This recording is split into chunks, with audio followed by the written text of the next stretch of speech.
A paz do Senhor, boa tarde a todos. Deus abençoe a sua vida. Eu estava aqui meditando como é difícil quando alguém, por causa do seu próprio eu, da sua própria vontade, por causa do seu orgulho pessoal, se coloca em uma situação difícil a ponto de perder a batalha. Eu estava aqui meditando acerca de 2 Samuel, capítulo 11, a partir do versículo 1, e a Bíblia diz que, tendo decorrido 1 ano, chegou o tempo em que os reis saíam para a guerra. E Davi enviou Joabe para guerrear, e os seus servos com ele, e enviou Israel também. Mas a Bíblia diz que Davi ficou em Jerusalém. E a Bíblia diz que à tarde Davi se levantou do seu leito e andava passeando no terraço da casa de Israel, e viu do terraço uma mulher que estava se lavando. E esta mulher era formosa à vista. E a Bíblia diz que Davi então perguntou quem era aquela mulher. E falaram para ela que ela era Betseba, a esposa de Urias. Então Davi enviou mensageiros e pediu para que trouxessem ela para ele. E a Bíblia diz que ele se deitou com ela, e ali grande foi a ruína de Davi. Grande foi a queda do rei. Um rei segundo o coração de Deus, um homem a qual o Senhor entregou grandes batalhas nas suas mãos. De repente, Davi se coloca numa situação a qual ele jamais precisaria passar. Mas eu não quero meditar na vida de Davi, porque todo mundo sabe da história.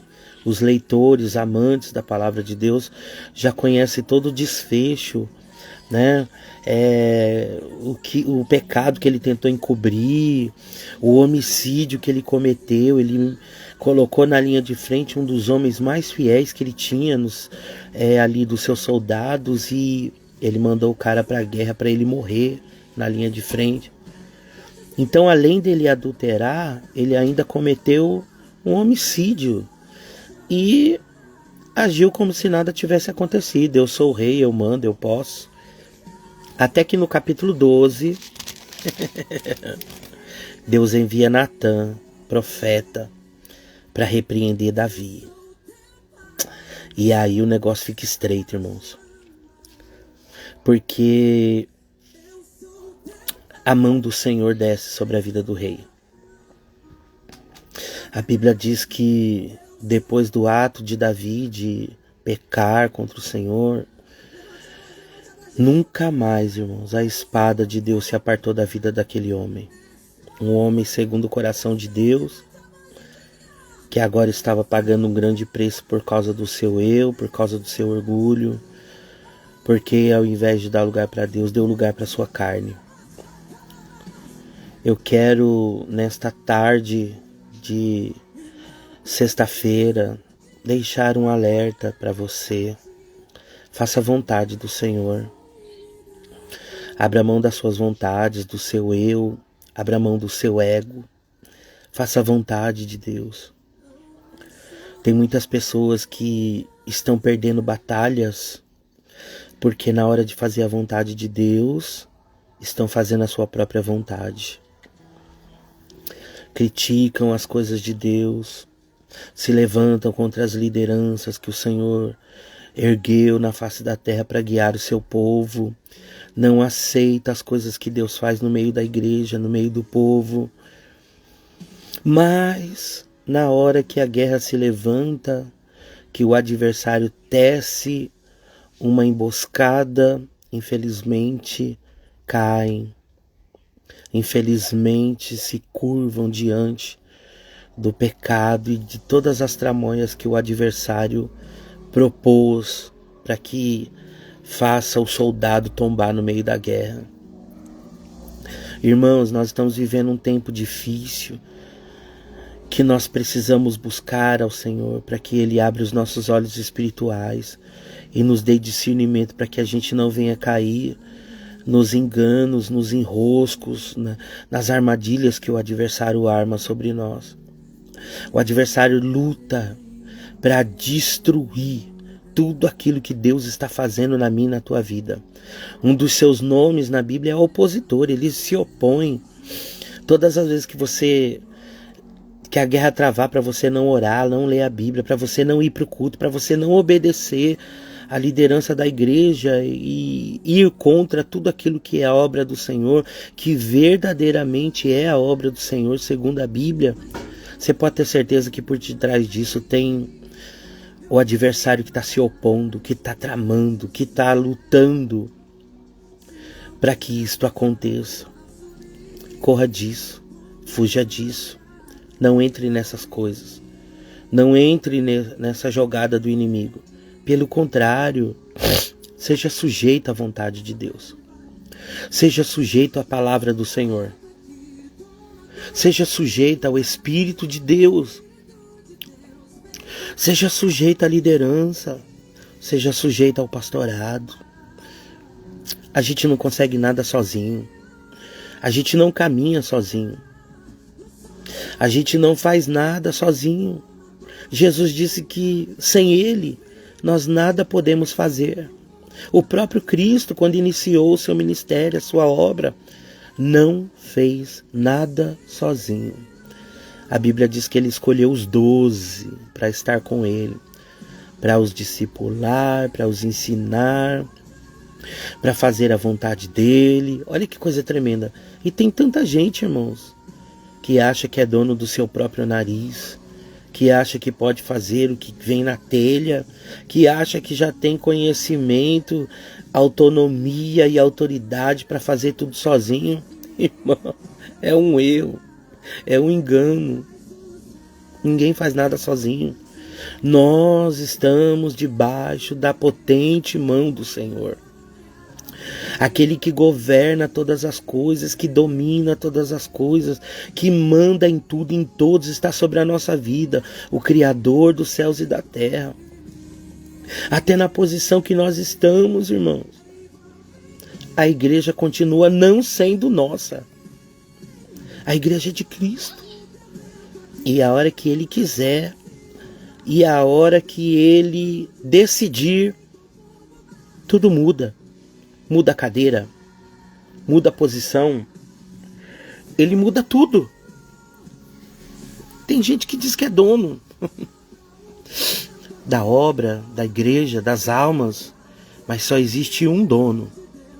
E nós todos somos inteiramente dependentes dele. Tem alguém dependente de Deus aqui nessa tarde?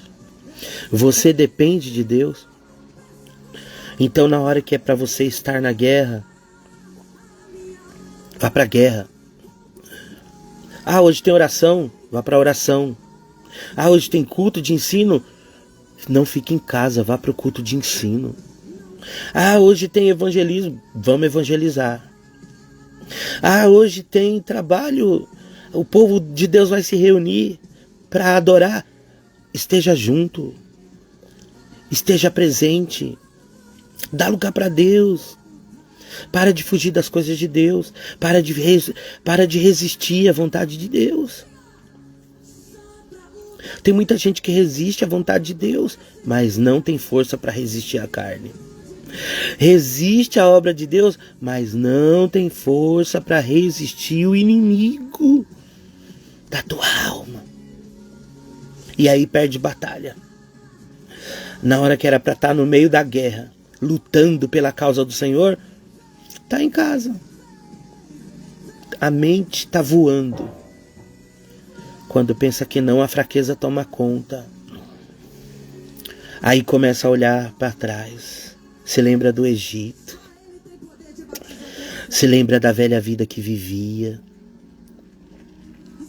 Constrói na direção de Deus um testemunho de vida.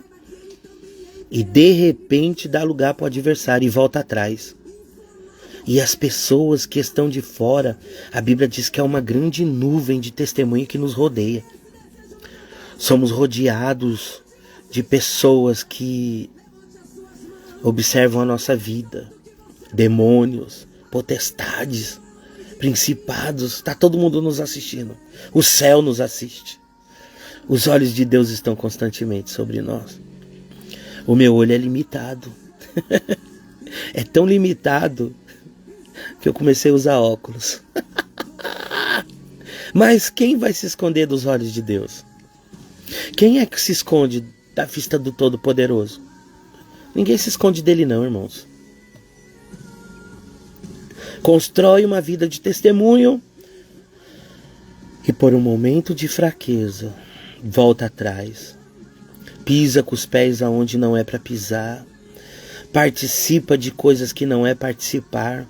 Salmos 1 diz que bem-aventurado é aquele que não anda segundo o conselho dos ímpios, não se detém no caminho dos pecadores, não se assenta na roda dos escarnecedores. Antes tem o seu prazer na lei do Senhor, na sua lei medita de dia e de noite. O teu maior inimigo é você mesmo. O teu maior inimigo é você, que tem que lutar contra os seus desejos, contra as suas vontades, contra o seu eu. Se lembre que Deus está no altos céus, contando com você. Deus confiou uma grande obra na tua vida. Deus confiou um grande chamado nas tuas mãos. Ah, mas eu não sei para que eu fui chamado. Busca o Senhor, leia a palavra. Se você buscar a Deus e ler a Bíblia, você vai descobrir a vontade de Deus, você vai saber quem é o Senhor, você vai descobrir o que Ele tem para fazer na tua vida. Busque a Deus. O problema é que a gente não quer buscar, a gente não quer orar, a gente não quer dedicar um tempo da nossa vida para o Senhor. A gente está vivendo dias tão difíceis que as redes sociais estão dominando as pessoas. Essa ferramenta que deveria estar nas tuas mãos para o bem tem te afastado das coisas de Deus. A gente não tem mais tempo, irmãos, para orar, para meditar na Bíblia, para fazer visita, para ir para consagração, para dedicar um tempo de oração nas madrugadas para Deus. O povo não tem mais tempo. Estão cuidando da sua própria vontade, estão cuidando do seu próprio prazer e estão se esquecendo de ser virgem prudente. Estão se esquecendo de colocar azeite de reserva para a lamparina. Quantas pessoas a sua lamparina tem se apagado e não tem percebido? As pessoas olham para ela e não conseguem mais reconhecer quem elas são, por causa de decisões erradas, por causa de passadas erradas que deram. Era para estar no culto, está em outro lugar. Ah, e tem mais. Tem mais. O pastor não está me vendo. Os irmãos não sabem que eu estou aqui. Ninguém sabe o que está acontecendo, mas há um Deus no céu que vela pela nossa vida. Há um Deus no céu que sabe onde estamos, o que pensamos, o que falamos, o que fazemos. Há um Deus no céu que contempla todas as coisas. Tema Ele. A Bíblia diz que o temor do Senhor é o princípio da sabedoria. Quer ser sábio? Tema a Deus. Amém? Porque o Senhor vai direcionar teu caminho. Se você tiver temor, você não vai fazer, não vai agir, você não vai falar, nada vai sair do controle de Deus e da sua palavra na tua vida. A tua caminhada vai ser bem sucedida. Aonde você chegar, Deus vai ser glorificado. As pessoas vão olhar para você e não vão ter o que falar e nem o que questionar. Falar, ali vai um homem, ali vai uma mulher de Deus. Mas o problema é quando a gente faz o nosso querer, a nossa vontade. O problema é quando a gente faz aquilo que apraz o nosso coração e Deus não se agrada disso. É difícil, irmão. Quero deixar esta palavra de reflexão para você. Não perde batalha, não. Não se entrega a momentos, não. Renuncia, luta contra. Você vai ter a eternidade de glória para se alegrar e para dizer muito obrigado, Deus. Não está sendo fácil, irmãos. Mas ainda tem uma igreja na terra que está temendo, que está guerreando, que está lutando, que está resistindo. O Espírito Santo de Deus está dando graça para o seu povo. Estamos vivendo os últimos dias. Pestes têm tomado conta da face da terra. Guerras têm sido travadas. Olha a guerra que está acontecendo, irmão, em Israel. A qualquer momento o povo está vivendo uma tensão tão grande. Mas a igreja está se alegrando. Porque o noivo está vindo aí. E em breve a igreja será arrebatada. Então se prepara, igreja. Se prepara, crente. Amém? Coloca a tua vida no altar do Senhor. Ainda dá tempo de voltar. Ainda dá tempo de dar uns 180 graus na tua vida. Ainda dá tempo de tomar um rumo diferente. Tá caminhando para o abismo? Caminhe em direção ao céu. Faça tudo o contrário. Faça tudo que agrada o Senhor. Porque a tua vida será diferenciada para a glória de Deus. Deus está visitando vidas aqui hoje. Deus está agora fortalecendo pessoas que estavam desanimadas, que estavam parando, que estavam voltando atrás. Pessoas que estavam dando uma olhadinha aí na sacada do palácio, de olho no pecado que tão de perto nos rodeia, que nos atrai. O Senhor hoje está fortalecendo você, pingando colírio nos teus olhos, para que você veja o que realmente tem valor, o que realmente importa. Seja fortalecido por Deus nesta tarde, em nome de Jesus. A igreja está em oração em favor da tua vida. E você não vai cair. Você não vai voltar atrás. Porque o Espírito de Deus está te dando graça nesta tarde. Para que você resista. Para que você lute. Para que você vá adiante. Porque Deus vai entregar uma grande vitória nas nossas mãos. Fique com esta palavra. Amém? Que Deus abençoe a tua vida. Permaneça firme. Porque você vai ter testemunho para contar. E Deus vai ser glorificado através da tua vida. Que o Senhor abençoe você em nome de Jesus. Amém?